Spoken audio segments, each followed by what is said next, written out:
Episode 44. Belonging to pay when fitting in costs too much. You didn't disappear. You just nodded, laughed when it wasn't funny, softened your voice until it no longer felt like yours. You stayed in the room but left yourself at the door. It happens quietly, when inclusion starts to cost too much, when being part of it means being less of you.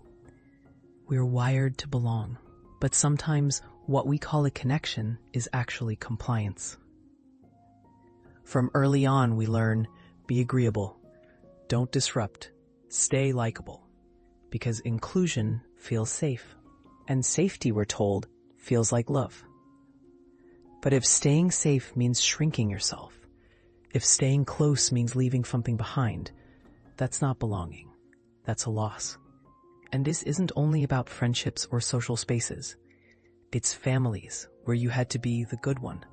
Jobs where only the polished parts are welcome. Cultures that prize silence over presence. Friendships where honesty feels like a risk. So, you smile. You stay small. You make it easy to keep you around. And still, you wonder why it takes so much just to stay in. Because real belonging doesn't charge you in silence. It doesn't ask you to leave your truth at the threshold.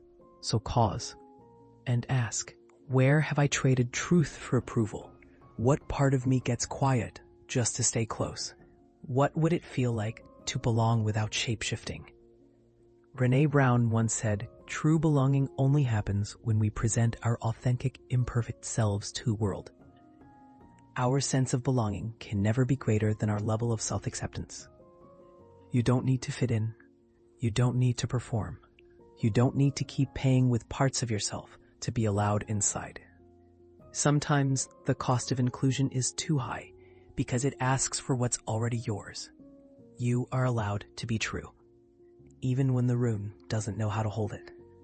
So, if this stirred something in you, just notice what you've been leaving at the door. That's where the return begins. Until next time, may you belong to yourself first.